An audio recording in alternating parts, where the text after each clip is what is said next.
My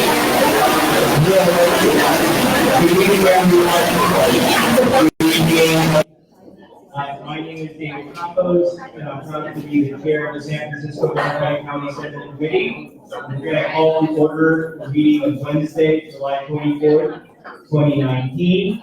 I want to begin by thanking all the members of the public who have come to watch the meeting today.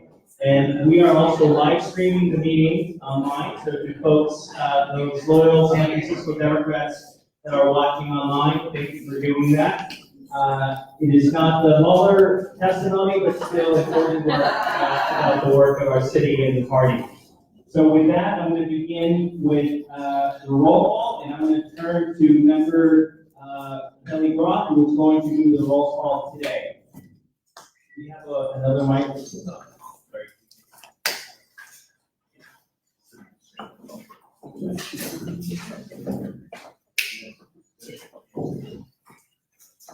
I think just press the button.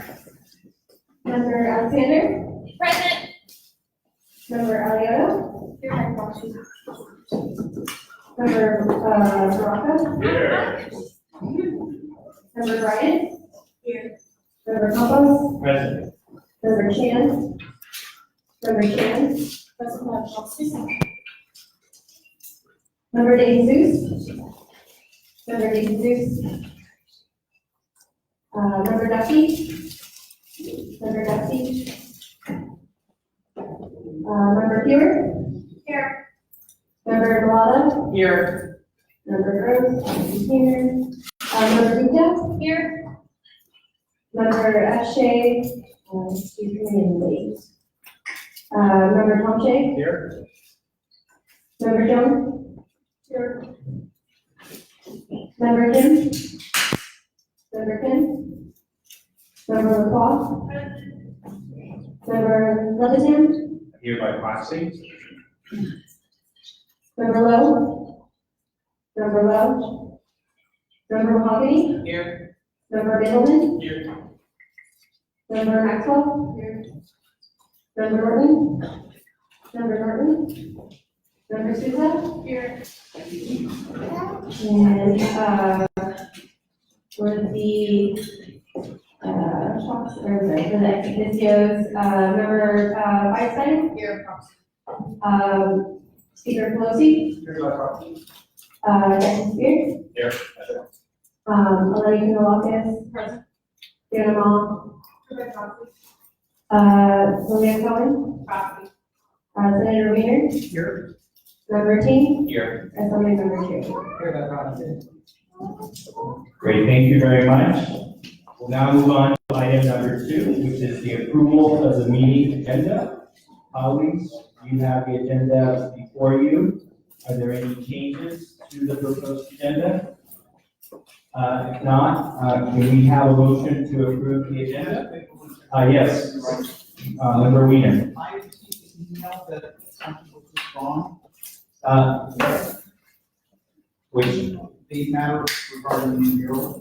it's not withdrawn. I think that there will be a motion to continue that item when the item is full, but I don't believe that it has been withdrawn. It will be. It will be. And we continue to August. Thank you. Thank you. Any other questions?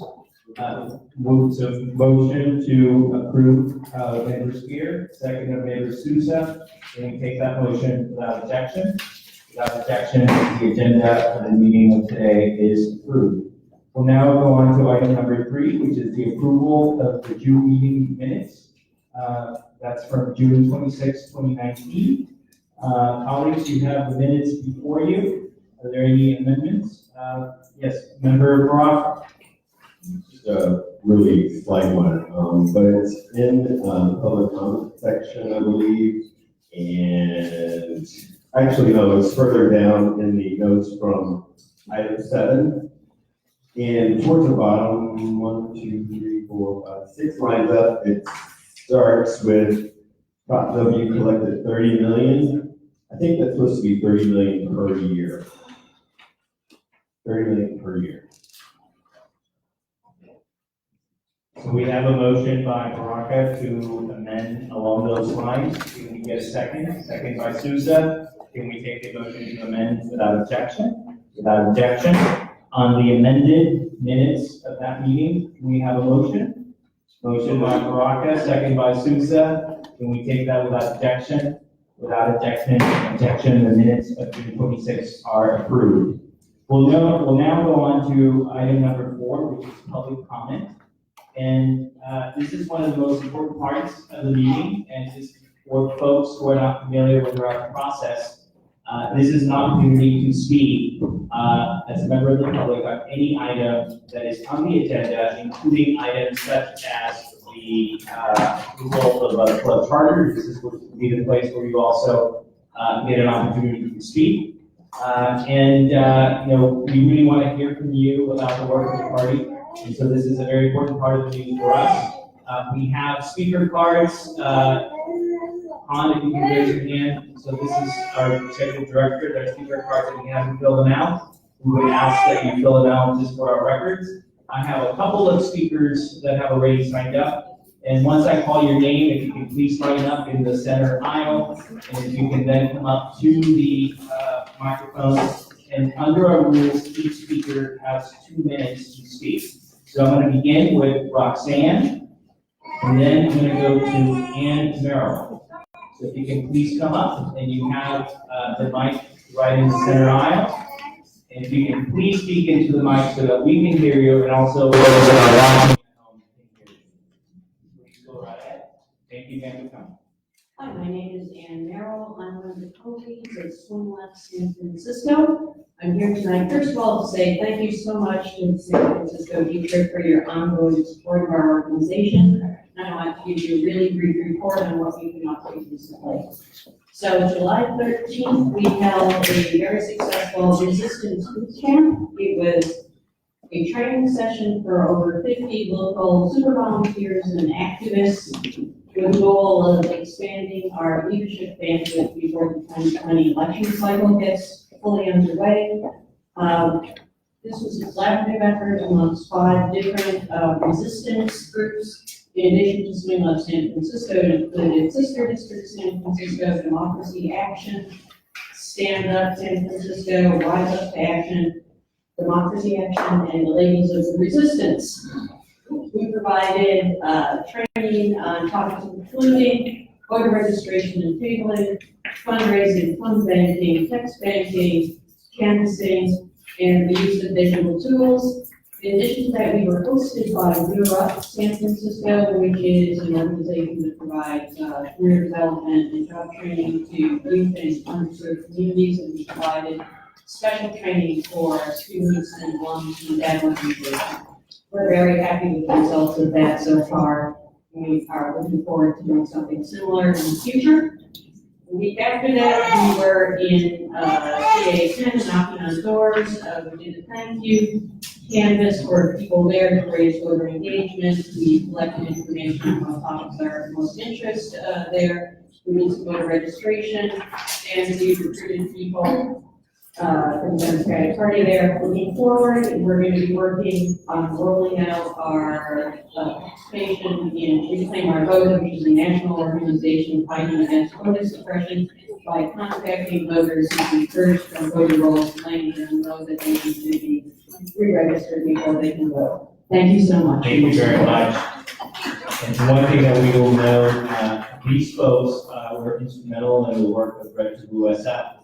And just to remind people that at that point, in that operation, we had more than 2 million calls and text messages that came out of that office. Next speaker. Good evening, I'm Roxanne, and I'm an advocate for trans women. And so I'm here with 2 soft tasks tonight. The first is, I hope everybody here is aware that the Pride Parade got stopped this year for 55 minutes by trans women. And that, the reason is, for 50 years after Stonewall and 53 years after Compton, trans women are still in the same place with 0 unemployment, 0 inclusion in society. So we started a working group, and we're going to be advocating that for trans, because what's happening in this is all the nonprofits have taken the money and telling us what's good for us. And they're not hiring us. They're not letting us have a seat at the table. We've been begging and asking, and pleading, and they're ignoring us.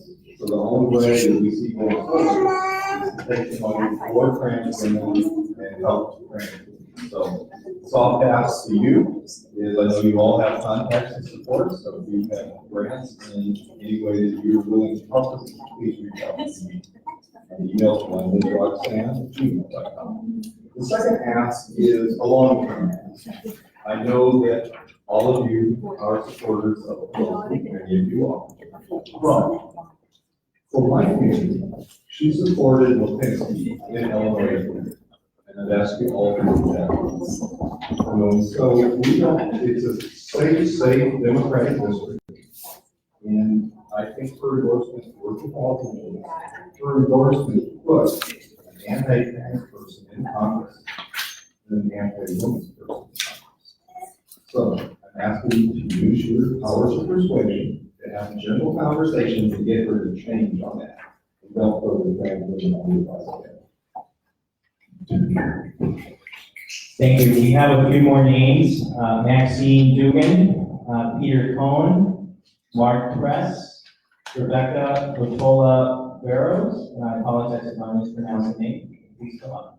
Maxine Dugan of the Erotic Service Providers Union, good evening, and brothers and sisters. I'm going to give you an update on Senate Bill 233, that Scott Wiener sponsored this bill. It's a bill that grants immunity from arrest for prostitution if you're a victim or witness to crime. You can report without being arrested for prostitution. It also provides that you can carry condoms without being arrested for prostitution.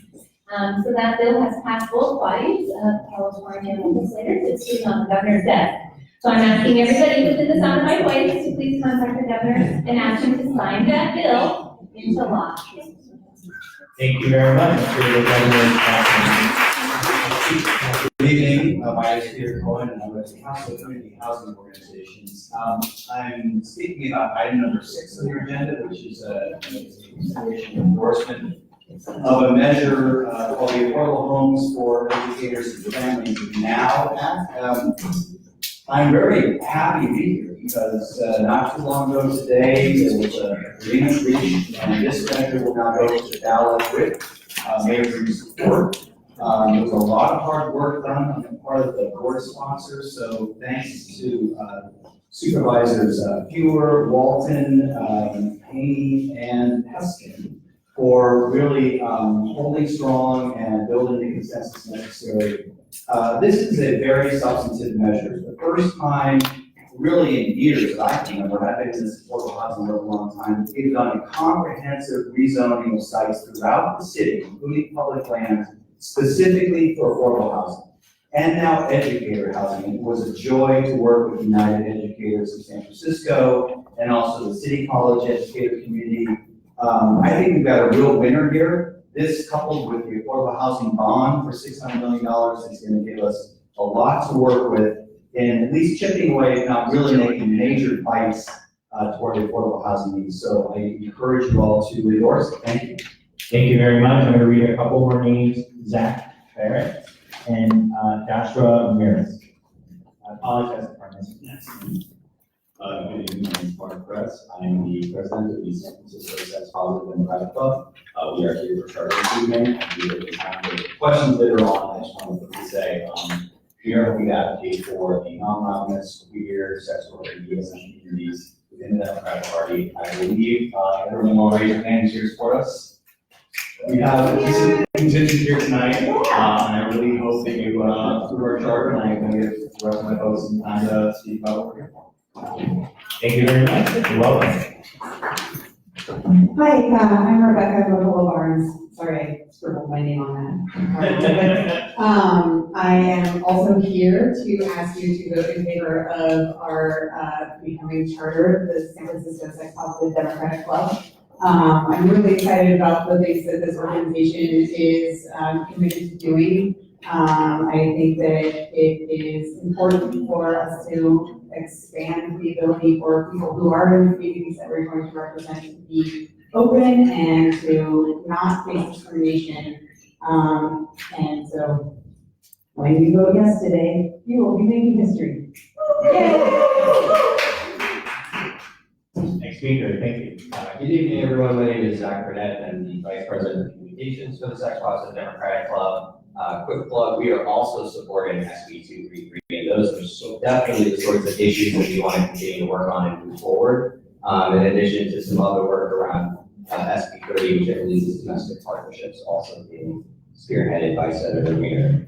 I am here today to ask each and every one of you to vote yes for this organization. I think one of the things that I love most about the city is the fundamental belief that we all get to come here and be who we want to be.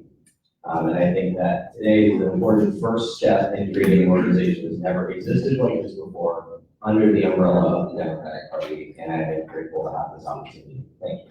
Thank you very much. Next speaker.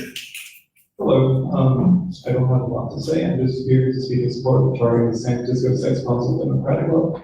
I'm here because I'm excited that they're going to get to build on a rich tradition, a tradition that many of you participated in, of activism that said that I cannot be discriminated against for loving someone of the same gender. I'm ready to live in a world where I'm not discriminated against for living in a world where I love two people of the same gender.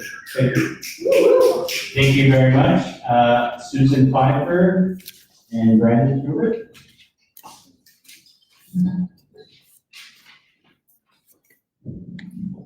I made it exciting time. I'm gonna do my usual, talking about voter registration, but I have some fun and exciting and strange, pieces to add. Last week, we did our monthly voter reg in Oakland at the Citizens Spring. Showed up, Republicans. We used first, and we had better space and more volunteers, but they had a Trump banner on the fence. And they were handing out some bogus information, but I was doing everything I could to keep my volunteers from engaging. I was keeping it safe. And they may be back again. We will find out. But also, I've been in touch with Deepak Puri of the Dem Labs, and he's going to work with Keith and John Hahn to maybe work. We've got a project we want to work on to map neighborhoods in San Francisco that potentially have more people that are not registered to vote. He has tools that he can use, and he's going to donate his time to help us with that. So we can go out and get the hard to finds that are not in the voter reg database. Thank you. Hello, hi, my name is Brendan Shuker. Many of you know me. I'm here today to lend my voice in support of the Sex Positive Democratic Club. I think this is an important development in San Francisco's political landscape.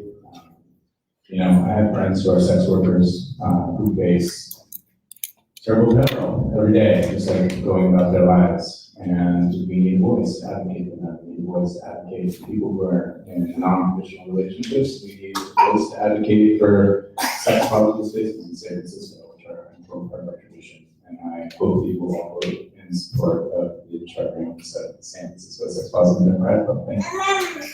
Thank you very much.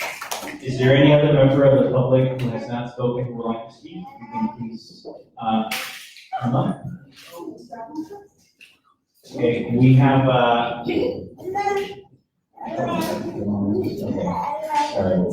think I missed that we have 2 more names. My apologies. Go ahead. Hi, my name is Anubis Doherty, and I'm also here with the San Francisco Sex Positive Club. And I asking the board today to please charter this club for a very personal reason. I'm a polyamorous, genderqueer, bisexual person, and I have engaged in sex work in San Francisco before. And I feel that this club not only will make history by being one of the first sex positive clubs in San Francisco, but also representing my issues and to be broadly democratic. Thank you. Thank you very much. And I apologize, I missed the other cards. So then Kelly, Annabelle Yanez, and Alita. My name is Henny Kelly, Region 6 Director. I don't like charters, and you all know that, but I do like chartering new Democratic clubs. That's important. And this is a talk that I would love to visit and talk about what it means to, work with the Democratic Party, et cetera. But I am not here to talk about that. I am here to talk about affordable homes for educators and family now initiative. And the reason I'm here to talk about it is because we have been trying to do this for 35 to 40 years. And we could not convince the district to help us or the city to help us. And there are laws that say we can't do it in every place, but it has to be specifically certain types of plots or lots or whatever the heck they're called. Plots are really good. Lots. And I do not want every parent to have to fix up their son or their daughter with a person who makes at least 3 times as much as their son or daughter who is in education, so that your son or daughter doesn't have to live with them. I did that. I fixed my son up with somebody. He has 3 times as much money. He is now living in another house 10 blocks from me, and he is extremely happy about it. It's going to happen now. All right, so what I'm trying to say here is that the district was supposed to be working with us. They didn't work well with us, and they decided they really didn't want to be landlords. But now we have a plan. And the Affordable Homes for Educators and Family Now initiative that teachers have worked on, that other people have worked on, that gentleman over there is working on, is a wonderful start. Thank you. Thank you. Next speaker. Good evening, my name is Alita Fisher, and I will follow Penny in support of the Affordable Housing for Teachers. I'm here as the chair of the Community Advisory Committee for Special Education within SFDCCC. And one of the things we have to talk about is the fact that this also impacts our paraeducators. And they are some of the unsung heroes of our school district. Many of them working multiple jobs to make ends meet and still not being able to afford San Francisco. So thank you very much for your support.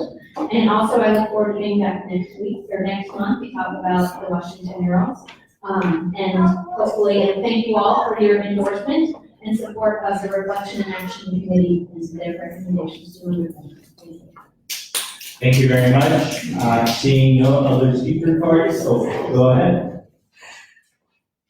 Good evening. I'm stalling a little bit as Annabelle from the United Educators Parks or Car and tries to make my way up here in support of the affordable home. You only have 2 minutes to And family housing. Can you say your name, please? Just Yes. for the record. Courtney McDonald, I am a legislative aide for Supervisor Matt Keeney, who is also one of the co-sponsors for this initiative. I really urge you all to support this initiative today, and want to echo the comments earlier that we're really excited that we have a really broad coalition of support behind this initiative.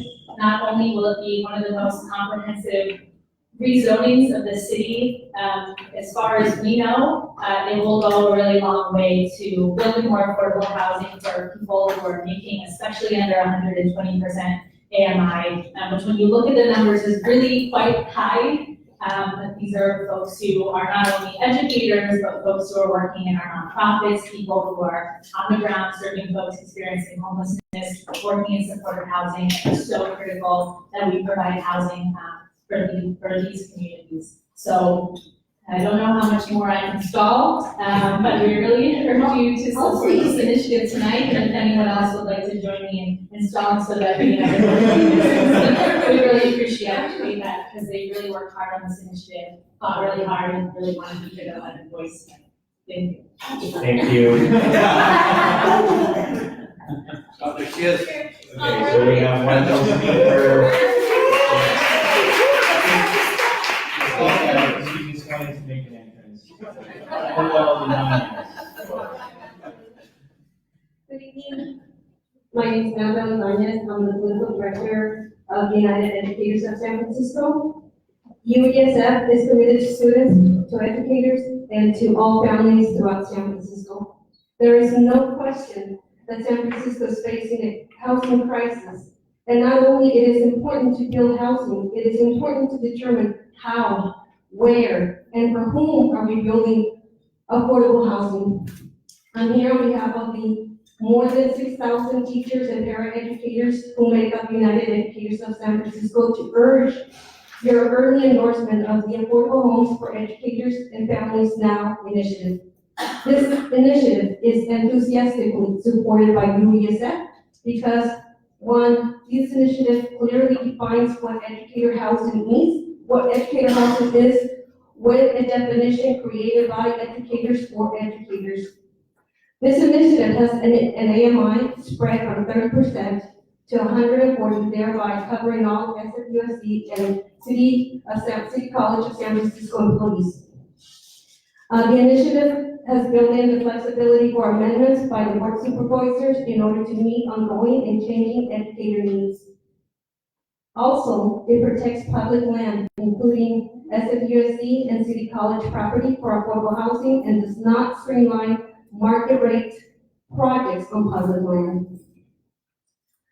This initiative streamlines educator housing process and includes rezoning that allows educator housing to reach completion with a minimum of bureaucratic roadblocks. And lastly, the Affordable Housing for Educators and Families Now initiative ensures that the first workforce housing project currently in the development pipeline meets rezoning requirements for affordable housing through legislation by the Board of Supervisors.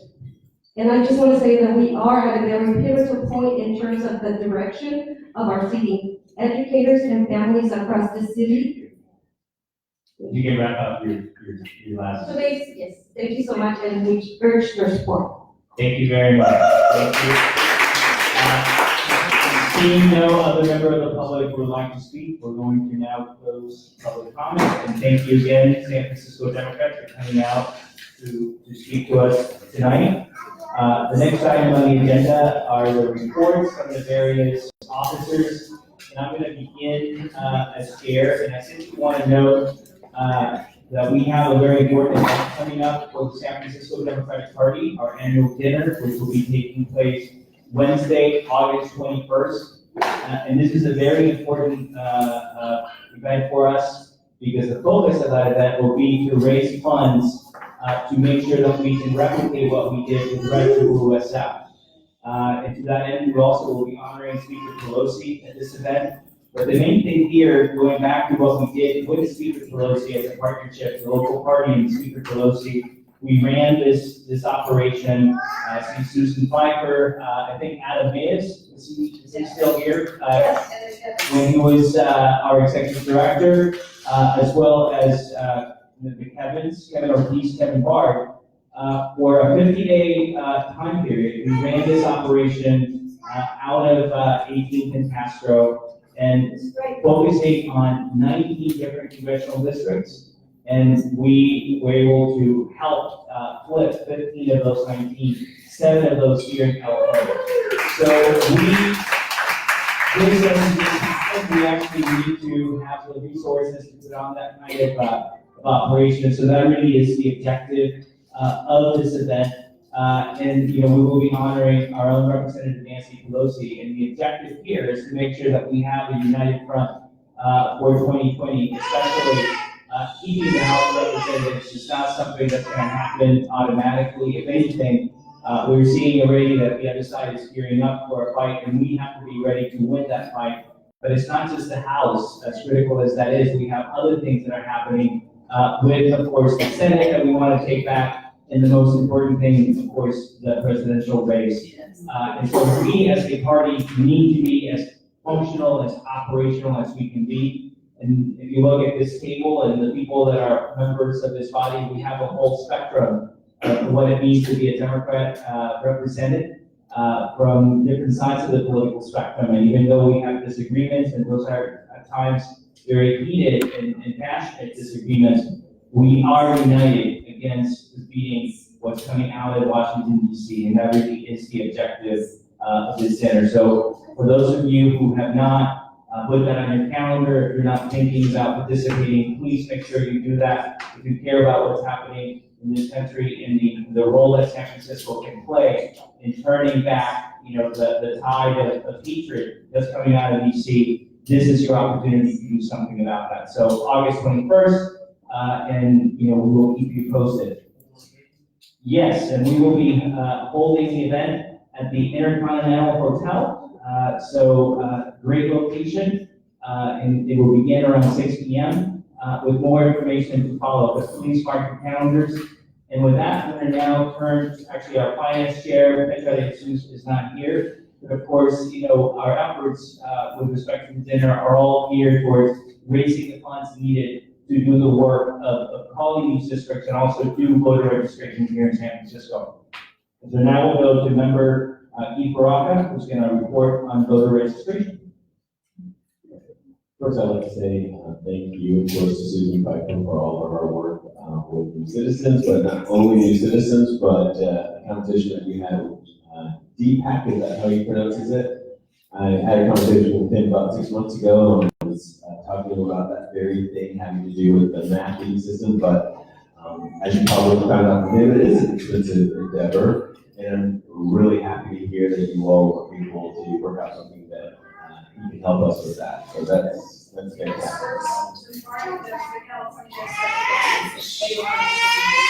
Okay, we'll talk. The other thing is that, of course, other than new citizens, we've been out to 20 streets, and I want to thank our interns and fellows for showing up for that. I think it was Naomi and Josephine, is that correct, Sean? They were on the afternoon shift. We also had everybody else on the morning shift. Fantastic. So they were all there. I'm really happy about that. Member Maxwell and I are working on a project with local Black churches.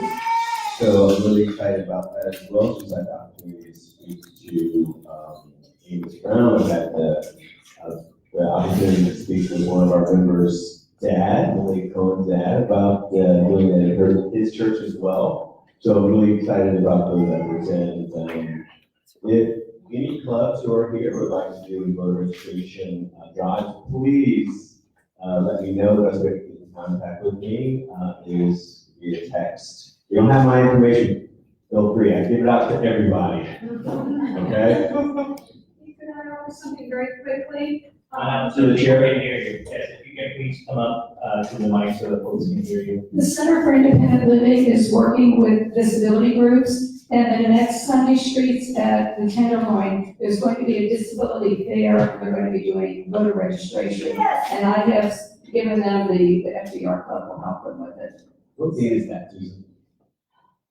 It's next month, and I'll tell you. I have my calendar. Thank you. Great, thank you very much. Unless there are any questions, we're going to move on to the next report, which is club chartering. And I guess, before we do that, I do want to take an opportunity, and I'll turn it over to her before, so that she can say a few words. But doing the work of the County Central Committee is not an easy thing.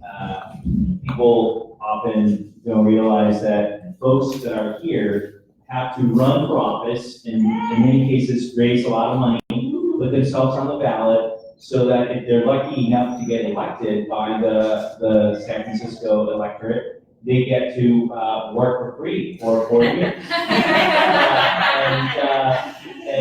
And what often happens is that you see different levels of engagement from different members, and people have different responsibilities.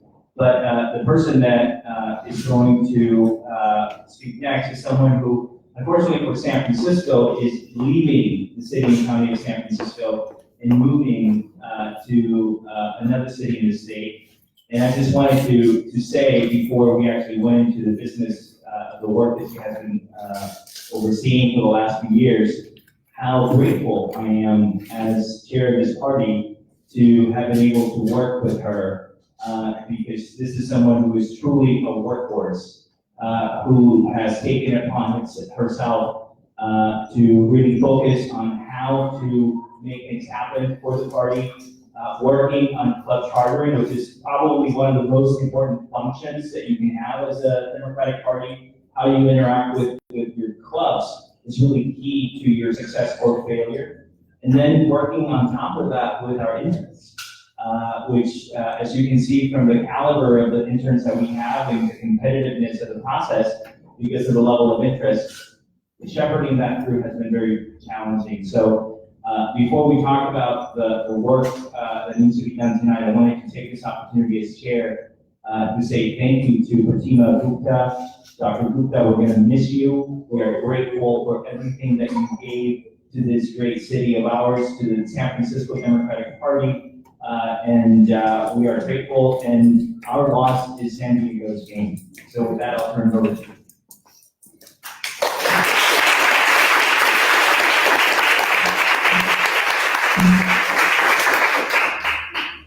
Thank you, David, and thank you, everyone. So I don't start crying, I'm just gonna get down to business. So I have before you here, and you heard during public comments that we're, the San Francisco Sex Positive Democratic Club is seeking chartering from our body. So just a little bit of background for those of you who are not familiar with what sex positivity is. It's in their bylaws, they defined it as a philosophy that all consensual sexual behavior between adults is inherently healthy and supports all sexual orientations, gender identities, relationship styles, opposes censorship, and supports sexual minorities, regardless of race, class, religion, ability, or ideology. And their purpose and the mission of their club is to advance the ideals of sex positivity in local governance and discourse. So I think they are filling a space that doesn't currently exist within our Democratic Club structure. I know we do have quite a few Democratic clubs, but there isn't currently one that includes and is inclusive of people and individuals who support the ideology of sex positivity. So I think it is in line with our San Francisco values and our democratic values to have a club that is inclusive, and that's what our party involves. And the President Mark Press is here, should any members have any questions. Well, if I may, I do want to give the president of the club an opportunity to say something more about sort of the idea behind the club, the objective, and what I would say as an openly gay man who grew up in a very conservative culture, family, that sex positivity was not something that was really a part of daily life. And I do think that the world would be a much better place if it was for so many people, and that it makes sense that, I don't know if there's, by the way, another club of this type anywhere, but if there isn't, it makes sense that it would be first here in San Francisco. So As far as I'm aware, so maybe you can say a little bit more. Yeah, so as far as I'm aware, this is the first club of its type in the nation. I have done some research and haven't found anything else. Yeah, so like everyone here said, we are hoping to advance ideas of sex positivity, looking to advocate for the non-monogamy community, queer communities, sex workers, and the ASM community. And the city does have a really amazing history of queer activism. There are kind of some holes in that, I think, that haven't really had a voice. We're really hoping to bolster that work that's already been going on here for so many decades. The first thing that we're working on legislatively, if it kind of gives you some idea what we're working on, is an anti-discrimination ordinance based on relationship structure. In the same way that it is legal discrimination based on race, religion, education, sex. We want to also discriminate based on whether or not they're monogamous. As it stands today, there are a lot of folks who are not out as non-monogamous in their professional life because they're afraid of being fired, they're afraid of repercussions. And that is the first of many things that we're hoping to work on, but I hope that gives you some idea of kind of what we want to do really and speaking up for communities that have those. Yeah. Alex, I want to now give you an opportunity to ask any questions. You have the materials before you, and then thank again, Dr. Gupta, for all the information. Peter. Thank you, Mark, and thank you to folks who came out tonight in support of this chartering. I support it 100%. I consider myself someone who's sex positive as well. But as a past president of our LGBTQ Democratic Club, I'd be remiss not to, I think, acknowledge the queer Democratic clubs that have been chartered and have existed here in San Francisco for a long time, and I think have worked on some of the issues that I think the sex positive Democratic clubs have been working on. So I'm excited that we'll be joining that kind of history, that movement and work, and that body body of work. And the Alice B. Chocola's Club and the Harvey Mill Club have worked on a number of issues related to sex work, to the BDSM kink community, of course, the queer community. I think there's a lot of overlap and potential for a partnership. So I would encourage you and hope that there's plans to work and reach out to some of the other Democratic clubs, including those two clubs. There absolutely is. We are actively in conversation with both of those clubs and trying to do some work there going forward. We're working on a panel right now, or in conversation with at least one of the queer clubs in the city. I don't want to, so figuring those details out, I don't want to go too much into that. But yes, we absolutely do want to work with those clubs. And I do recognize and appreciate the work that those clubs and others have done over years here in San Francisco. I just feel this is an addition and a support to the work they are doing. Great. Dr. Lutel, I'll turn it over back to you. Are there any other questions from any other members? Okay. Barring none, I'd like to make a motion to charter the San Francisco Sex Positive Democratic Club. So we have a motion by Dr. Gupta, second by Member Baraka. All those in favor say aye. Aye. Any opposed? Any abstentions? That's Einstein abstains. Thank you very much. Thank you, congratulations. Welcome to the board. We are ready to put new clubs to work. So we'll be hearing from our executive director in the very near future. Congratulations. Back to Dr. Gupta. Anything else to report? No, not with regards to club chartering. I think, You can speak into the mic. Oh, sorry. no other issues with regards to club chartering. I believe Penny Kelly and her report will talk about the pre-endorsement process for the upcoming convention. So maybe this is an opportunity for you to maybe just, as an officer of the body, to talk a little bit about your plans and, wanted to take the space to again, on behalf of the club, and I know that a couple of folks, Peter and others, prepared something, but again, colleagues, I want to give this as an opportunity. Peter? Well, I just want to say, Member Gupta, we are going to miss you very much. I'm personally going to miss you very much. I so enjoyed working with you. You are unbelievably collegial and committed to the work, and you showed up in so many ways for this party and have given so much, and particularly with liaising with our clubs, and of course with the interns. I just want to echo Chair Campos's thanks and appreciation for leading on our work as a vice chair of this party that is a significant role and responsibility, and you have exceeded all expectation and delivered, and have just been a pleasure to work with. And I'm very, very sad for you to leave us, but your body of work, we will carry on, and we will remember you, and we want you to come back and see us, and we also want you to run in San Diego and take over the San Diego University. So we know you're not really going away from the Democratic Party, and we'll continue to see you rise and grow in your leadership, and thank you so much. Thank you. Anyone else? Colleagues? Member Lowe? I have to say that for many of us who really don't really know how to navigate politics while also having a personal life, while also having children, you were a model for me and probably many of us. I remember Alexander and I were actually after you. You led with so much grace. You created spaces in which people of different needs and people with children can actually feel welcome. And I just want to just thank you for leading by example. Without you, I don't think I could have ever imagined joining this committee and being a new mom. I really couldn't understand that until I saw you and followed in your footsteps.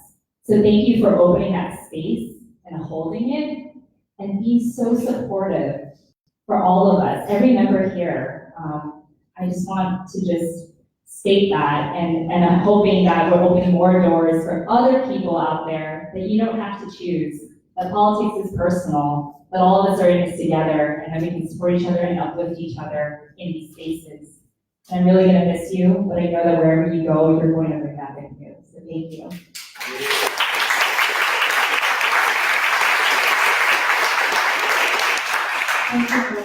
Thank you, Member Gupta. I am honored to have served with you, and especially as a first dreamer to serve on the leadership seat. Thank you for all your support and leadership. You are a role model for many of us, a leader in our community. Thank you again.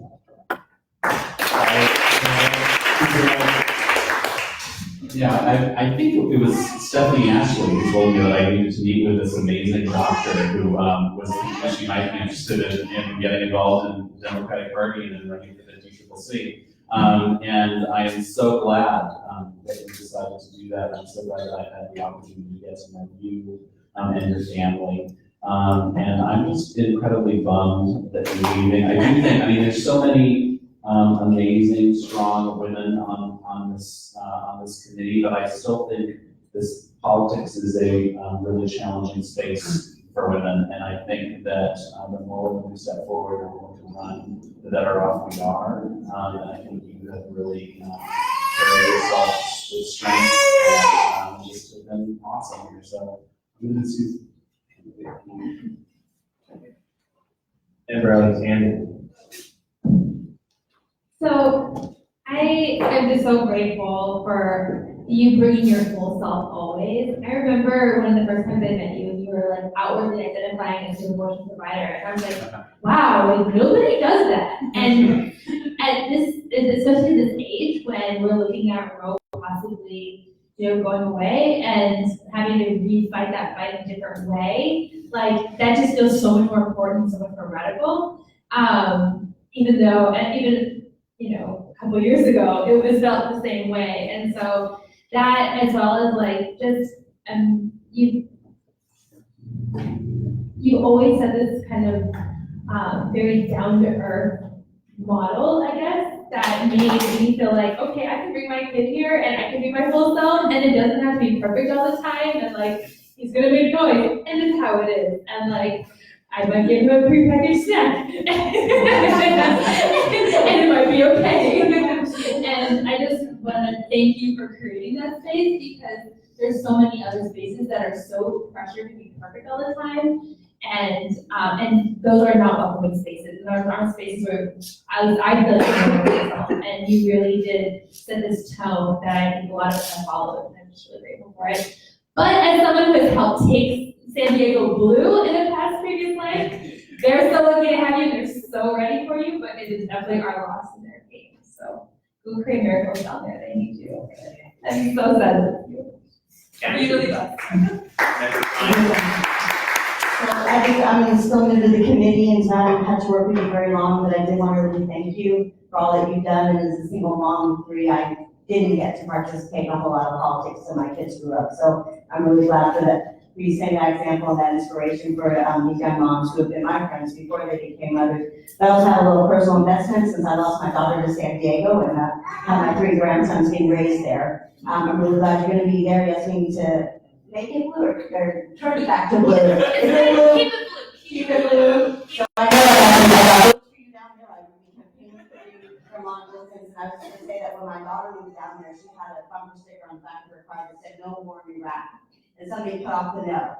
So she's driving around with a car that says "War in Iraq." So that's where the climate is today down there, and they really need you and your inspiration and everything. So best of luck to you personally, to your family, and for any political work that you do, and anything you run for, you'll have my support, and I'll send it down that way. And I think Peter has a presentation, something to, honey, do you want to say something as well? I just wanted to say thank you so much for being an inspiration to so many progressive women, but also progressive people of color. I think that you've been an incredible leader and mentor to many of us sitting on this committee. And I know that when I first came to the DCCC, you were definitely there to help in a very sisterly way, in a way that was sort of like, hey, here are some ways you can get more involved. Would you like some more information? And I think that that's really unique to be able to lead in that way, to sort of bring people in from the side and not just sort of talk down to people or internalize or internalize those interactions. So you're an incredible human being. We are gonna lose our, medical expert on the committee. And, you brought a really unique perspective from your diverse background, to this board, and that you are irreplaceable. And you will never find someone that is gonna fit quite the way that you have and push your party quite the way that you have. And I agree that you are gonna make San Diego so much better just by being there. Now let's hear from Dr. Gupta. Thank you, everyone. So as you all know, yes, my family and I are relocating to San Diego. It's appointed in August. And just to give you a little bit, like what Member Lowe and Member Alden said, it's really about our family too. Our family's all in Southern California, so we're moving down there to be closer to them and have space, kind of amazing. Like we actually have a yard. So please come visit. You all have my email, that will change too. But I also mostly want to thank all of you all, and all of you too, right? All the voters who all elected me to serve this spot, to serve this body, to represent you all. So I want to thank you for putting your trust in me, a first-time candidate. And I just really have learned so much from you. I learned, I laughed, I cried, and I really I learned something from each and everyone. I really enjoyed working with you all. I actually enjoy public comment, which people find surprising because it's really interesting to learn about our community, their priorities, what's important to people, their perspective in ways that are different than any of us too. So yeah, I will miss chartering clubs and working and learning with the clubs who are true grassroots of the organization, mentoring our interns and our fellows and working with the next generation too also. So you all please still keep in touch with me too, because we keep in touch with our interns and fellows, and I'd love to see where you all grow and become. And I am gonna miss the policy and intricacies and the different shades of blue that are here. And the city that I lived in for over 15 years, I'm gonna miss the moon. I'm gonna miss Fresh Bread. I'm gonna miss some of our discussions. It's truly so fascinating to learn so much about the city and what makes us tick, and what makes us all fall in love with the city, why we are all choosing to serve on this body too. So please come visit, and I'm going to kind of hopefully shift my career from purely being kind of direct service medicine to do more policy and advocacy work. I speak Spanish fluently, and I want to use that on the board down there too, especially from reproductive health work too. So I hope to see you all in San Diego. You have a home with a yard and maybe a pool. So, so please come visit. Let's hear from Dr.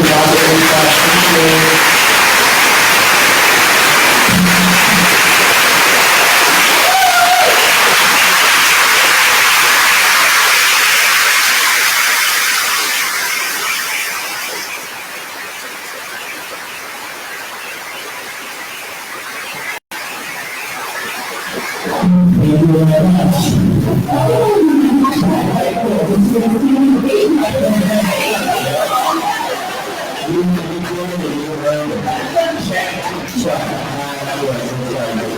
you very much. Saying that we're now going to have a meeting with the party down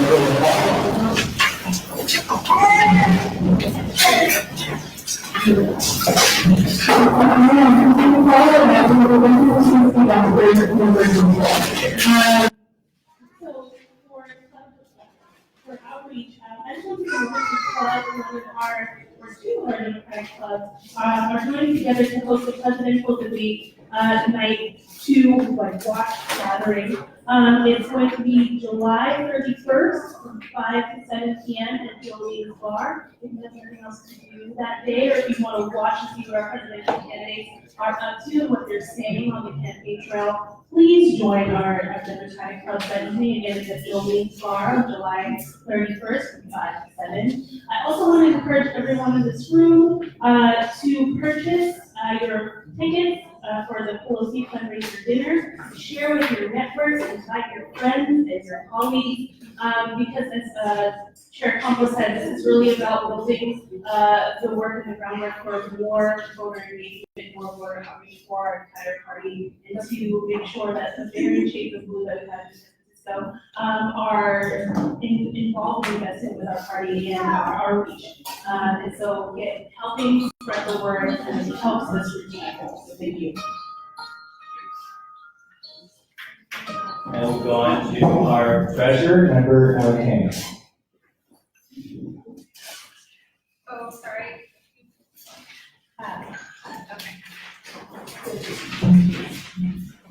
Okay, so everyone has their report in their folder. There are some updates as of the deposits that were made today. So for the federal cash on hand, we actually have $14,579.44. $1,000 was deposited today. And the total state cash on hand is actually $12,044.63. We deposited $5,000 more today. You can look through the federal expenses and the state expenses. They're all yearly up to date. Are there any questions? If I may add one point, in terms of the fundraising goals, so as you know, the dinner is coming up, and one of the things that we will be asking each one of our members is if we can each take ownership of selling at least one of those tables for the dinner. We believe that that's a fair ask, a reasonable commitment to ask of each one of our members. And that really is critical to making sure that we have the funds to operate for the next year. So how much is it? It's 5,000 at least, depending on the level of sponsorship. Thank you. And any other questions? We'll now move on to partnerships. Supervisor Maxwell. Thank you. Well, you heard from one of our partners are busy getting ready for 2020 and also the races that are happening this year. And I will have more to report in August. Thank you for your work. On committees, internships, Dr. Gupta. I'm getting the steps in. So our interns and fellows, they are in their second month with us, and we've been having a really great time with them. In addition to helping out, kind of with on around the office, we organized a meeting for mentorship opportunities with them. So they met with Manny and Charles from Planned Parenthood, and Elisa Messer of City College AFT. They're meeting today with Board of Supervisors President Norman Yee. And coming up in the next couple of weeks, they have meetings with Assembly Member Chu and Ting. They're going to actually spend the day in Sacramento with Senator Wiener. And we're also trying to organize meetings with the Sierra Club and with Lieutenant Governor in the office for them as well. Do you want to talk about projects? So we have our fabulous interns, we can have them introduce. Can you stand and then? And they currently are working on collaborating with Member Baraka around the voter registration project and around. Okay. Yeah, they have some really exciting projects that they've been working on, collaborating with members, and some of them also came out of ideas of their own. So I think it's best if we hear from them. So, hi, my name is Josephine, and I, along with a fellow intern, Miriam, who can't be here today, have been working with Member Baraka to set up some youth voter registration projects, and also figure out how to organize canvassing sessions around districts that maybe don't have high voter turnout. I'm Sasha, and lately I've been working on researching stuff about housing development and different forms that it takes in San Francisco and the impacts that it has on different communities within San Francisco, focusing pretty much specifically on minority communities. Hi, my name is Julie, and recently I've been helping get contact information for the dinner to a lot of the members on the Hill, and also I've been helping with collecting curriculum for future interns going forward, so that way college students and high school students can also get tickets for a type of fellowship like this, which is really great. Hey, my name is Lorena, and so I was working on translating our website into Chinese and also looking for new ways to get Chinese Americans to vote and to learn more about Democrats. Here, thank you. Let's hear for our, Sorry. I'm Naomi, and she, her pronouns. And with Sasha, I've been working on researching programs in the city and how they've affected people of color specifically. Thank you. Thank you, everyone. Thank you. Great work. We'll now go on to communications. Member go on. Thanks, Chair Campos. So we are trying to get the word out on the street about the upcoming fundraiser, as you've heard about. So please look out for a big push we're going to be doing on social media. We're also going to be sharing, we're putting together a toolkit for members, as well as for our partners and for our Democratic clubs to help us push the word out through your newsletters, through your networks, to help us make those asks for sponsorship and also for tickets. So look out for that information. It'll be coming to you in your inbox very soon. And we'll also be pushing it out and asking our charter clubs to join us in getting the word out. And please share for members of the public who are here, please share as well with your networks. Now we'll move on to our executive director on Zoom. Actually, the committee to develop what? Oh, Pete. Thank you. As the chair was saying, I have been working with Felicia Jones and a subcommittee on what we are calling the Black Agenda. And we have met, I believe, 3 times now. Is that correct, Hon? 3? And we are each responsible for, it started out with 5 pillars that we're working on, and that's health, housing, education, employment, and incarceration. One of our members who's also on the subcommittee, member LaCroix, suggested that we also have a pillar addressing political empowerment. So I thought that was a great idea, and thank you for that, member LaCroix. We are set to meet again, I believe, in August. And at that time, we will have met with a couple of the committee members that we are working on our particular pillars with, and we should be able to report back. And actually, we're looking at, I believe, September or October to produce the final product. Thank you very much, Member Barak, and thank you to everyone who's participated in this process. And I forgot another report, and this is actually one of the most important things that we do as a committee. And a lot of work goes into this process, and 2 of our members have been leading this effort, Member Lowe and Member Francis Shea. That's endorsements. So, Member Lowe. Thank you, Chair Congress. I just wanted to announce saving the date for the endorsement interviews. Saturday, August 17th, starting at 10 a.m. We are currently finalizing the venue, which we hope to be announcing in the next couple of days. But we really invite all Democratic clubs, all Democrats, or even non-Democrats who want to join us to listen to all the arguments for and against propositions and all the different candidates that are eligible for an endorsement for this November's election. The endorsement meeting will be the next DCCC meeting in August. I believe it's Wednesday, August 28th. That's when we're actually taking a vote on the endorsements. So please come out on August 17th. We are developing questionnaires for the candidates. So if you would like to be involved in the endorsement committee, please raise your hand and let us know now. We will be putting that together. Thank you, Member Bryant. Anyone else that's interested? And so we'll be putting together questionnaires in the next week or so and sending that out to all the candidates that are eligible for our endorsement. So thank you so much. Thank you. And one suggestion that I would have is that if maybe we can live stream that meeting so that folks can actually watch from their home when they can use that interview. So thank you to Member Lowe, to Member Shea, and a lot of work goes into these folks. Now we'll hear from our executive director. Thank you, David. I mean, mainly the work has been focused towards the dinner, so we're happy to finally secure the venue at the Intercontinental. Been working closely with our interns, and you can see they're all working on amazing projects. So it's really been easy for me because they've been so proactive in their work and really leading that. And then one final thing is, in addition to co-hosting a debate watch event for the number 2, the second night, we're also co-hosting a debate watch with the Young Dems for the first debate at Teeth, which is at the corner of Mission and 19th.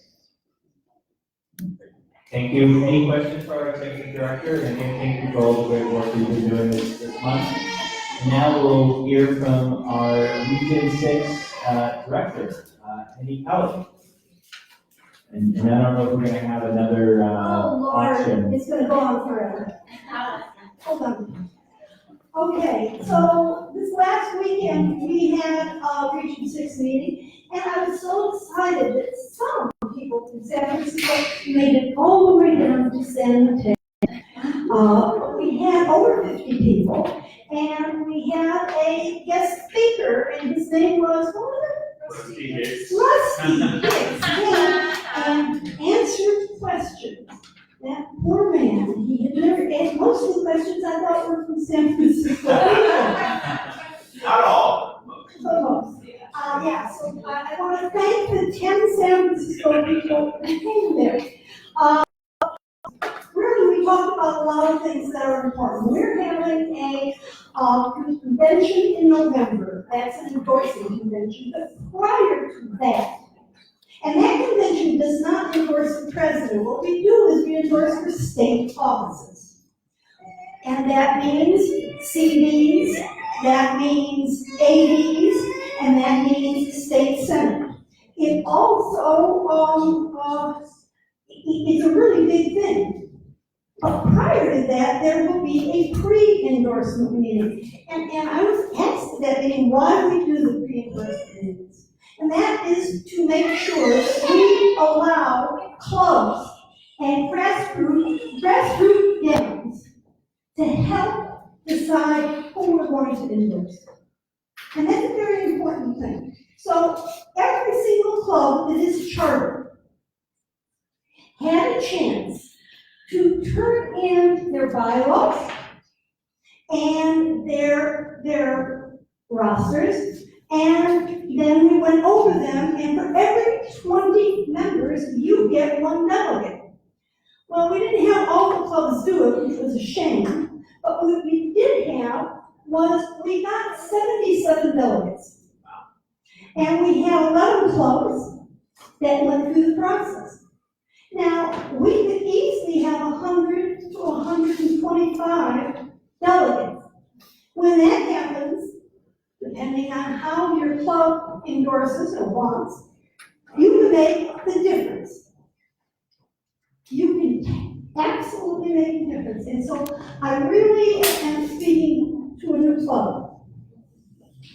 2 years from now, you're going to be a club that can make a difference. So I want you to do that.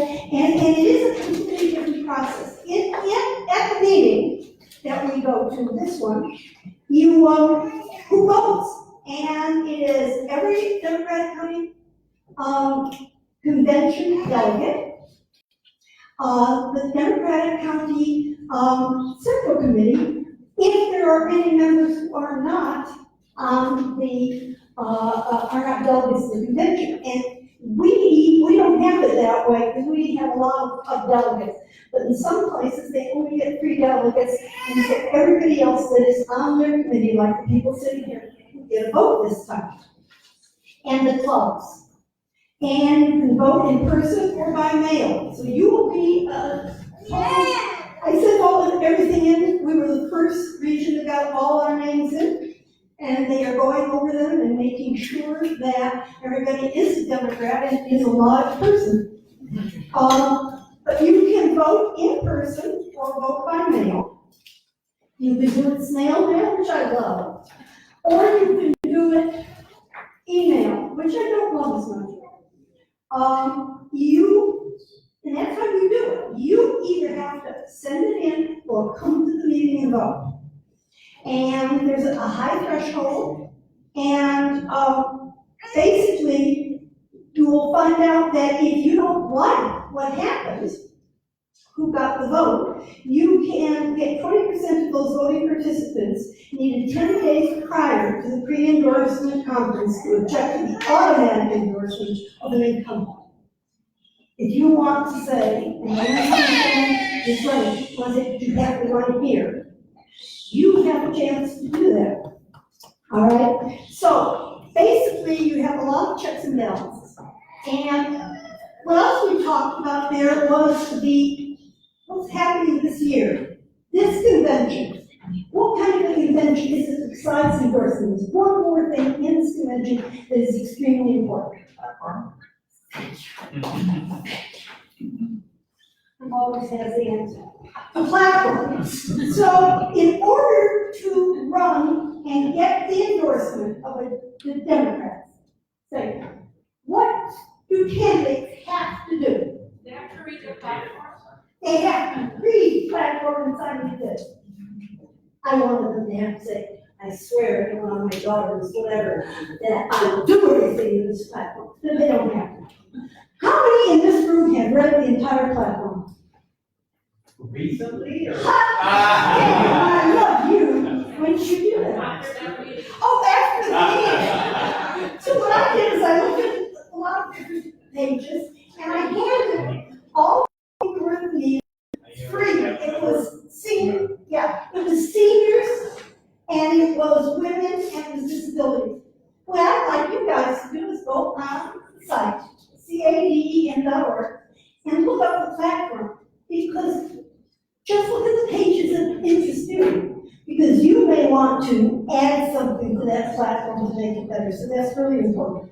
And the other thing I'm saying, we're not going to do it right here, is that before you leave, what I did was baby collars.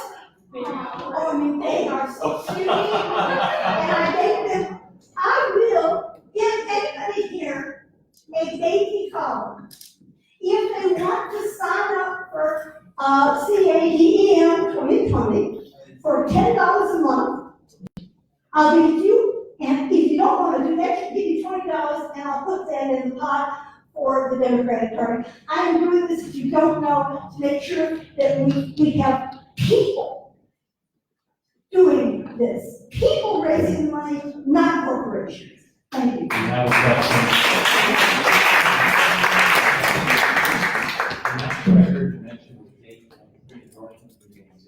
October 5th. Wait, it's not. October 6th is on Sunday. October 6th. And it is at the same place as last one, was ILWU 617, and it's 1701 Leslie Street in San Texas. Leslie? Yes.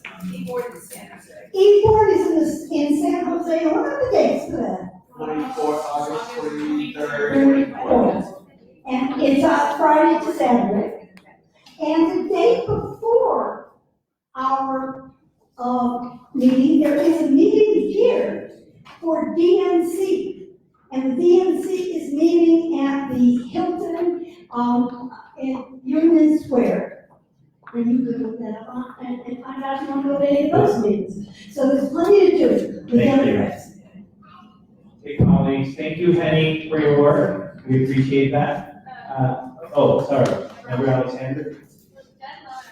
An ask of our person. And it's our regional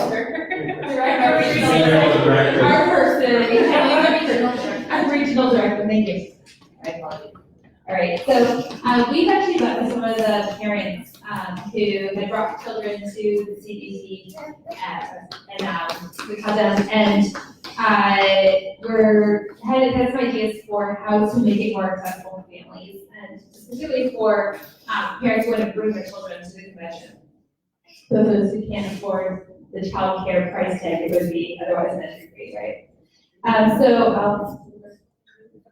So one of them is to have a child watch area on the convention floor. So an area that's a little bit maybe in the very back with some toys, with some areas where parents can just kind of be with their kids, walk around in the back. That isn't child care, but it's just somewhere where we can, be with our kids to walk around.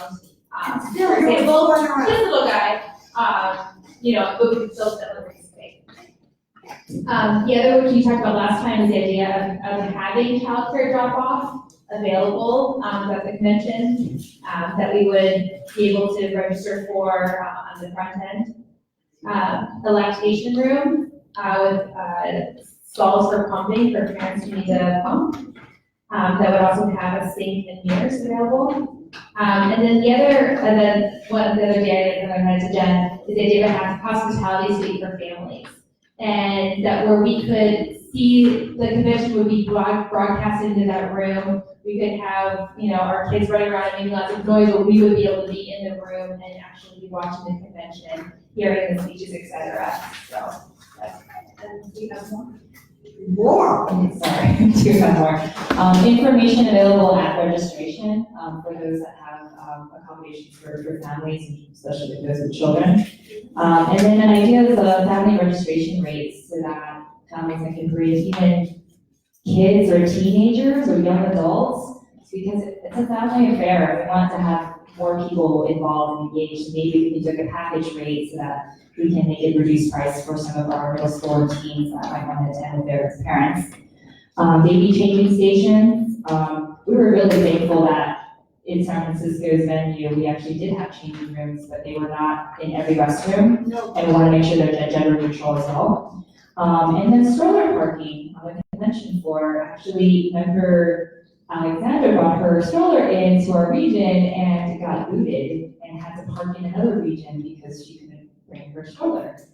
So that was just another accommodation that we noticed that could be improved upon. But ultimately, we just want our families with children to feel welcome in spaces, especially if we're organizing for the future of families and our youth. And so when we're talking about the platform, we're talking about accessibility, we would just welcome that discussion more. And I'm sure many of us have many experiences we can share, and hoping that we have a venue to do so in advance of the members or October's convention. I basically think that is extremely important. If we want to have a You big can kids, speak into the we mic. better, that's right, you want to hear it. Take it all back. Yeah, I think it's a great idea. I really think it will get more people coming, and I do think that democracy is a family affair, and a democratic convention is a family affair. I've always taken my children, childcare, having somebody there, but also I like the family, I like most of the ideas. Send them to me. I will send them to the people that I think will push this for you. And I said at the last meeting, I would work on this, so that would be one of the things I worked on. Thank you. You had a question, or? No, she's gonna put it up and make a mistake. Oh, she must make a mistake. I am on financial committee. And I thought we had a child. I thought we had a child, but that was one of the things that we talked about, last year. My suggestion would be, unless there's an objection from the committee, what I would recommend, we have made a request to our regional director. I also think it would be appropriate for us to send a letter, and I'm happy to send a letter on behalf of the committee. Maybe you can help us draft a letter with executive director so that there's a laundry list of things that you listed, so that we don't leave it. No, it's important. It's really important that we don't leave any of those out. So unless it's an objection, I think that I would recommend that we proceed and do that. So that we have the regional director, but also we send a letter to Chair Hicks so that he can understand. That would be absolutely perfect. Great, thank you. Thank you to our regional director. We'll now move on to item number 6, and I want to note that I know a number of you have been waiting for this item, and so I'm going to turn it over to Supervisor Fewer, who is here to present on the early endorsement of the Affordable Homes for Educators and Families Now initiative. And I know that our partners from the United Educators of San Francisco have been working with this. So with that, Supervisor Fewer, I know you've been spending a lot of work on this and have some good news to report, and thank you for your great work on this. Yes, thank you very much, Chair, and thank you, members, for your consideration tonight of an early endorsement of the Affordable Homes for Educators and Families Now Act. So, initiative. I hope everyone has this printout of information about what this initiative is. I'm happy to say today we just wrote a press release with the mayor, and the mayor was in full support of this initiative. She originally had an initiative, and now she's come on to our initiative. And so this with Affordable Housing Fund, we are working together side by side with our mayor. So, good evening, everyone. I'm excited to talk about affordable homes for educated families now, an initiative that I've co-authored with Supervisor Shamar Walton, Eric Peskin, and Matt Haney. We all know that in this city, we have an affordable housing crisis, and we desperately need to create more affordable housing in every part of San Francisco. We are on track to exceed our reader goals here in San Francisco for market rate housing, but we're falling well short of our goals for low and moderate income housing as of last year. The city and county of San Francisco have already produced 96% of market rate units needed to meet our goals for above moderate income housing by the year 2022. However, we've only produced 30% of the affordable units needed to meet our 2022 goals for very low and moderate income housing. In order to close this gap, we need to provide more funding for affordable housing to make it easier and faster to build. The Board of Supervisors has been aggressively pursuing new funding sources for affordable housing. This includes legislation I recently authored and passed, which allocates 50% of excess ERAP funds that the city receives from the state for affordable housing. This added $70 million in additional funds for affordable housing in this year's budget alone, and will continue to add tens of millions of dollars more each year. Supervisor Haney is also working on legislation to increase the job housing linkage fee for affordable housing, which hasn't been updated since 1998. And the Board of Supervisors and the Mayor just worked together to put a $600 million housing bond on the market, the largest housing bond in San Francisco's history. All these proposals help address the number one barrier to building affordable housing: funding. To address other barriers identified by affordable housing nonprofits, my colleagues and I have introduced the Affordable Homes for Educated Families NAV initiative in order to make it easier and faster to build affordable housing in every neighborhood across San Francisco by doing the following: rezoning thousands of large private and public lots citywide to allow for expediting and streamlining 100% affordable educator housing projects without demolishing existing housing or touching common parks.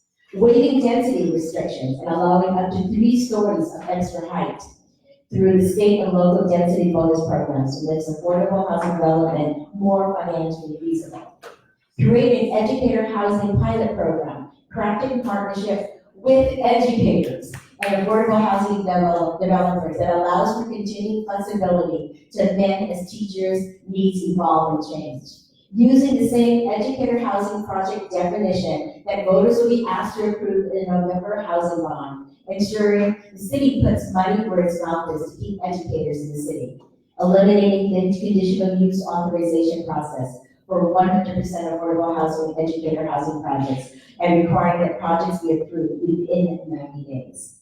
My office began working on this legislation early this year to make it easier to build affordable housing in outer neighborhoods like mine that have seen little investment in affordable housing. This initiative is based on lessons learned from affordable housing developers with years of experience and deep roots in the communities that they serve. My colleagues and I also worked with the United Educators of San Francisco to develop a pilot program for educator housing that would serve the needs of educators in San Francisco at a wide range of income levels. No one understands the actual needs of educators better than the educators themselves, and I'm proud to have partnered with them on this and to have their full support. We are proud to stand with the United Educators of San Francisco and our local affordable housing community to pass this critical initiative.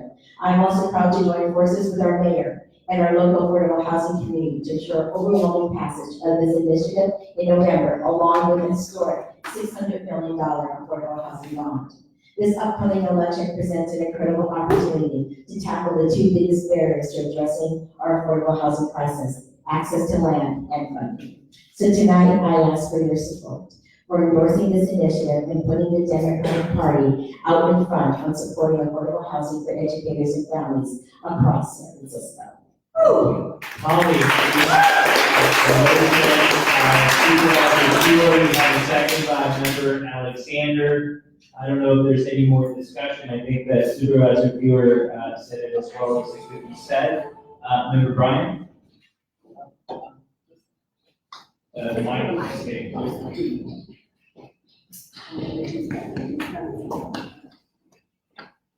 I just want to thank supervisors and their staff for all the hard work, and I was very, very happy to see the compromise. I'm glad to work, with the mayor, because I think everybody wants the same end goal. I'm glad that you were able to work with her. And I just want to say, I have to say that, members of SIU 1021, there's also other city workers who are really okay, and also to look for opportunities for affordable housing. So maybe in the future, it would be possible to work with other constituents and other city residents or wannabe city residents. So many of my coworkers do not live in San Francisco, cannot afford San Francisco, and even though they make decent money. So I think it is important that the AMI went up, because a lot of people who they can't afford market rate, even though their salary looks good on paper. But I do thank you for all your hard work, and I hope to see even more to come. Member Baraka, any questions? I just have a couple questions, and please, Supervisor, don't take this as a gotcha thing, because I support it 100%. I think that it's long overdue. I think firefighters and cops have had benefits to help them get into housing here, and it's long overdue. The teachers also have to do it. So my question to you is, what's considered, first question is, what's considered affordable housing? How is that defined? And number two, will these be rental units, or will these be, or will the teachers be able to purchase these homes? So these are rental units, and actually, so their affordable housing, actually, what we're looking at is a range of 30% of AMI up to about 120% of AMI. However, we are looking at an average. So we're saying that developers actually can build up to 160% of AMI, but the average of the AMI has to be 100% of AMI. And that is so that we can capture lower income folks and some upper income folks too. And remember, I think what the mayor realized about this in our initiative is that there's some flexibility involved. So we are not capturing actually the workforce that we need to be capturing within these AMI levels. The SPD, the unit mix, and also these affordable levels can actually be altered through a 2/3 vote provision. So there's some flexibility built in there. And so this is new, right? And so this is why we built in the flexibility in the initiative, and we can also change it if we need to. Yeah, good, thanks. I also just want to thank, actually, in the audience here, is Ingrid Lacey, who's my aide, and also Courtney McDonald, who is the aide for Supervisor Haney, and they worked really hard on this, and I think that the reason that we're able to come to an agreement also with the mayor is through their diligence and hard work. So I just want to give a shout out. And, they were definitely on top of it, and they were working with us throughout this whole process, and I appreciate the great work. And by the way, as Brian was putting out, what people mean by AMI is the area median income, which in San Francisco, I think is 118,000. Well, The median income is 86,000. Okay. For individual. For individual, okay, so maybe for a household is higher. It's on a household, 110 per 4. Yeah. Okay, great. Thank you. Member Ting. Thank you. I just wanted to mention that I was heartened to get this news about 4 hours ago that this was agreement has been made. And I was glad to be able to get a hold of my boss, who was rather off the grid, but I was able to share the news with him. And so we'll be supporting this tonight. But I do want to make the distinction that, without having the chance to really go over with him, that this is not a formal endorsement. We'd like to have a conversation moving forward. If tonight we're going to vote for the party to make this endorsement, happy to have a conversation moving forward about his endorsement. And actually, I just had a couple of quick questions just for my own clarification. I was wondering if there's an estimate of how many lots that this would open for development, that we developed, and there's an estimate for how many units this would create? so these are lots that actually are at least 10,000 square feet. And so the amount of units actually that is going to bill would be according to how high, because we're also offering this, density bonus, right? So, but the square footage has to be, and this is public and private lots, at least 10,000 square feet. Any other questions? Member Shea, Township. Thank you, Chair. Thank you, Supervisor, for putting this forward. I remember back in 2005, when I lived in the Sunset District, this was brought forward as a really groundbreaking idea. And for whatever reason, the neighbors and the teachers and the HUD officials all couldn't get on the same page. The first teacher housing proposal in San Francisco never went forward, so congratulations on bringing it forward. I have a quick question about the bond, because I really don't like to endorse or vote on anything I haven't read. So thank you for the handout and for explaining. Will the entirety of the $600 million bond go towards teacher housing? No. Okay, and if not, then how much of it will? So tonight, I should have added, actually, Member Shea, the bond vote to this. But tonight, this isn't a vote about to endorse the bond. This is to vote on the initiative that will be on the ballot. We will vote on the bond, which I will give more information on, but not 100% of that is teacher housing at all. So I can tell you 120 million of that money actually goes to senior housing. So there are different pockets. Also, there are some projects that are in the pipeline that also need to be funded. And so at that time in August, when we come to speak about the housing bond, we will give a breakdown of that. Today is just this initiative. And the reason why I'm asking for an early endorsement is because the Labor Council will be soon, by the end of this month, doing the endorsement also. So I wanted to put it on record that the San Francisco Democratic Party actually does an early endorsement of this. So it just gives a little teeth to it. And another thing is that we know that a lot of the Democratic clubs, before we meet next time for our endorsement meeting, our Democratic clubs in our districts will be having their endorsement meetings. And so just wanted the San Francisco Democratic Party to show leadership in this. I think this is something we can all get behind. Very little opposition. I haven't really heard any opposition, so I hope that we can all endorse that. Thank you. And just to follow up to that, the reason why the Sunset Teacher Housing Initiative in 2005 went down was because it had a huge amount of opposition from neighbors. Neighbors didn't either understand it or they didn't like it for whatever reason. Correct. Yeah. And I just want to ask you, what types of precautions or processes are you building into this initiative to make sure that neighbors can get on board? Well, actually, I think that why that also was a hard sell is because at that site, they were also putting teacher housing onto a school site. It's very different when we have 100% affordable housing on publicly owned land, some of it owned by SFDCCC. And we can thank actually for saying that because it's school district property, they can be earmarked just for educators at SFDCCC. And also City College. Otherwise, we have to open up to everyone and teachers would not get preference. So things have changed since 2005, but I remember that fight very well. I think what happened with that fight also, as I recall, is that they wanted a new school, and they wanted a new school badly, but they didn't want the teacher housing on the school site. And that was a completely different thing. We were talking about standalone sites, not joining with other schools. Thank you. Thank you, colleagues. Any other questions? Member Bryant?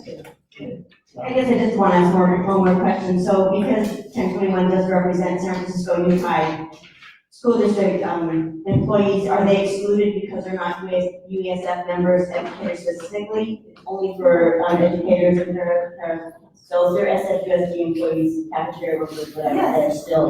Well, I'm asking, that's why you shouldn't. So you have to be The answer is yes. Okay, thank you. They all make the machine work. Member Benoit? Hi, good evening. I'm here tonight on behalf of our Lieutenant Governor, who is emphatically supportive of teacher housing. And while this is not a formal endorsement, we'll be voting yes tonight to support the Democratic Party. Thank you very And much. thank you so much for your work on this. Thank you, colleagues. Any other comments? And I would simply note that it is unusual for us to do an early endorsement, but I do think that this is one of those issues that it is so critical that we, make it clear where we are. And in fact, I would say that the fact that we are dealing with this issue now, today, also, I think, help the powers that be in City Hall move forward with this effort. And so to avoid the kinds of issues that Shay was talking about, it's important for us to come out upfront very early on in this process. So with that, we have a motion by Supervisor Brewer, second by Member Alexander. Yes, Member Wiener? I just want to say that, thank you that, the mayor and her allies are grateful for your work, and that you also work with her and making some amendments that I know are coming that you're going to vote on in the future through ordinance. So the mayor's allies are fully in support of this as well. We'll work together, so she's pulling her ordinance and move forward with this, and then that'll be. So it's a good example of everybody working together. So on the motion that's been seconded on an early endorsement of the, I think, official title right now is the Affordable Homes for Educators and Families Now. All those in favor say aye. Aye. Any opposed? Any abstentions?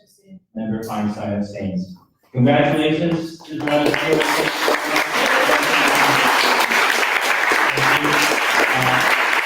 Thank you to everyone who worked on this, including our mayor. We'll now move on to item number 7, which is a resolution to support the recommendation of the Reflection and Action Committee regarding the Victor Arnott murals at George Washington High School. This is something that has been brought forward by Member Alexander, co-sponsored by Lowe, Campos, Grodd, Francis Shea, Gupta, Chan, Mahoney, Souza, and I'll turn it over to Member Alexander. So most of you have read the email that although I am excited to have so many co-sponsors and I know we have the votes we can pass this tonight, that I have humbly requested that we can table it until next month so that we can invite the school district, the Human Rights Committee who did a report regarding this, and the Peace and Reconciliation Committee who worked for 3 years on this to really explain the process. I also reached out to John Bollinger, who was on the ballot measure, told him, we're not going to deal with this tonight. I told the proponents of the ballot measure and also the supporters of the Paint It Down movement, we're not doing this tonight. So I hope we don't do it tonight because that would be helpful. But I just really hope we can have a conversation next month that is more informed, that allows also the public as well as all of us to hear what the process is, because there's been so much, it's like every news article is so one-sided, and just to hear this out and have a full conversation, I think is what the Democratic Party, that's what we stand for, that's what, and that's what people elected us deserve, and I'd like to see that next month. So I think that there would be a motion to continue until the next meeting. We have a motion by Alexander, seconded by Kalada. What I would note, and I would ask people to, our colleagues, what I'm actually hoping, Member Alexander and everyone who's involved, that between now and the time that the next meeting happens, I know that there are conversations that are happening from with both sides. And my hope is actually that there can be a resolution that addresses the various perspectives that have been put forward. And I think that they're very important points on each side of this issue. And my hope is that continuing this will provide an opportunity for those discussions to maybe lead to a resolution of the underlying issue. So that's my hope. So, Member Wiener. I was just going to say, perhaps, Member Alexander. Yes. We made this friendly amendment to allow the speaker to call the chair, because next month we do have the endorsements. It's going to be a very busy meeting. This is also going to be a very contentious issue. So I mean, if I totally support this, if you want to do next month, that might be a good idea to have this meeting call the chair. Maybe the September meeting might be better. I'm just putting that out there. Member Alexander. How about this? Let's keep it as is, because that's what I said I was going to do, and then I'll talk to David and make sure that it makes sense in the schedule wise, and we'll be in really good communication with everybody, but I appreciate the sentiment. I plan to don't disagree. talk to folks on both sides as we move this forward, and I think continuing into the next meeting will allow an opportunity to figure that out, including whether or not it makes sense to hear at the next meeting. Before they start school, and that's really important. Yeah. colleagues, any other comments or questions about this? So we have a motion to continue. Can we take that to the next meeting? Can we take that without objection? Without objection. We'll now move on to the next item, which is new business, item 8. Anything to report before we go to the adjournment? Any new business for next meeting? Member Wiener. One, I wanted to make sure that at the key board meeting, our key board representatives are going to be there regarding the dreamers language in the state party. Regarding what? Dreamers. I apologize. Regarding the dreamers legislation that our representatives are putting forward. It's really important. I know Scott has brought this to my attention, that he be able to argue and Dave and others that this is fully the Democratic Party behind us. So we want to make sure that the E-Board adopts the recommendation of this legislation regarding dreamers can run for county committee. And so I want to make sure that I guess it's who will be going to. Yeah, and the people, all these people. And Keith and Leah, they'll all be there to make sure that keep the pressure on the party to make sure this is on the agenda. Secondly, I discussed this with David on the sidebar before the meeting, to make sure that it's on the agenda for this, the RFP for our slate card. I didn't see that on this meeting, and since it's a November election, they gotta get to work, so will that be on next month's meeting? Yes. Thank you, I appreciate the assurance of the chair that that'll be next month's meeting, we'll be doing an RFP. Thank you, Mr. Chairman. Question, Yes. how many people here applied for a committee on the Democratic? Well, if we can. No, I want to give them some information. If there was nobody, I wouldn't. August 1st. Okay. You will know on August 1st. Thank you. Any other new business? Member Fewer and Member Brown. Hello, members. I just wanted to give a brief update about our Office of Racial Equity that actually went before the board at the first reading. I just wanted to follow up because I know we had discussions about it, and I discussed this, that I was going to introduce this, and Supervisor Brown and I have worked really hard on it. It is going to be housed in the Office of Human Rights Commission. And so fitting, actually, during the 55th anniversary of the Human Rights Commission, that we introduced it, but it's gone to committee and passed, and it passed the first reading unanimously. So I just wanted to say, because I know that we had speakers come and were very concerned about it, and I actually think that this is just the beginning, but at least it's a beginning. And just to let you know, we will do the final vote in the next board meeting. Thank you. I would just like to ask, and I don't know if it's something that we can do, but everyone's noticing what's going on with the border. There are many organizations that can help people get connected to help out with that. Is there any way that we can supply that kind of information on our website, or can we give that kind of information so people can volunteer in a meaningful way rather than just watch all this unfold and cry about it? So I was wondering if we have a way to do that, Jared. Yes, and I think that our executive director will do research on that and put out information. I know that a couple of local governments have that information over the weekend. Yes. Before we go to Member Souza, Member Gupta, I had just two things. I also realized I didn't mention during my thank yous, I wanted to invite you all to the Stud on Friday night. We're having a little going away party at the Stud. We have an early drag show, which is appropriate for those of us with early bedtime. So it's a 7 o'clock drag show at the Stud. So this Friday. So please join. And then also, there are some Leos in the house that we wanted to celebrate and recognize. Francis's member FJ's birthday is tomorrow, and member Baraka's birthday is next week. And member Gupta's birthday is next week. So, so we wanted to just say happy birthday. Oh, how sweet. Yeah. You gotta lead us. You can't make your own. You can't. I will try. Happy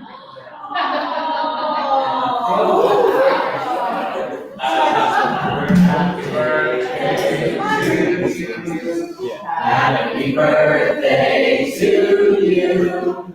Happy birthday, dear. Happy birthday to you.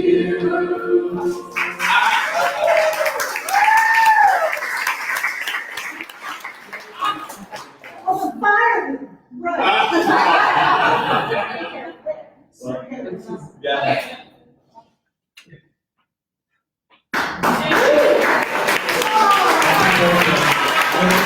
The fire alarm goes off and it's before on. I know, Member Sousa, happy birthday, everyone. I'm working on a list of resources, for the refugees and really addressing what's going on, so I'm gonna be working with Tom on that, and we'll be sharing those. Any other questions or announcements? I do want to now turn to Member Young for closing our meeting today in memory of someone, and I wanted to make sure that I gave you the opportunity to maybe say something about the passing of this coordinated. Thank you, Chair Campos. I'd like to see one of our long-standing volunteers. Someone who's very close to Alice Brown, Susan Pfeiffer, and Henry Kelly, and that's John Castaway. Many of you know him from every single Democratic Party event that we had over like the last 10 years, of the last year when we started having other problems. He was always there. And if you saw Jay Morrison there, he was there, and he was just like the kindest and most gentle man. He died unexpectedly and suddenly in his sleep on July 13th, a Saturday. His wake was last night, the viewing was last night. He was late for us today. And so I just wanted to just make sure that we recognized him. I have his obituary here. They mentioned the Democratic County Central Committee and the Irish Democratic Club. And so I know that his family will be really touched, and they knew how much he loved the party enough that they actually got our name right in the paper. So I just want to pass this on, and anyway, I just let you know. And he was a member of the Richmond District Democratic Club.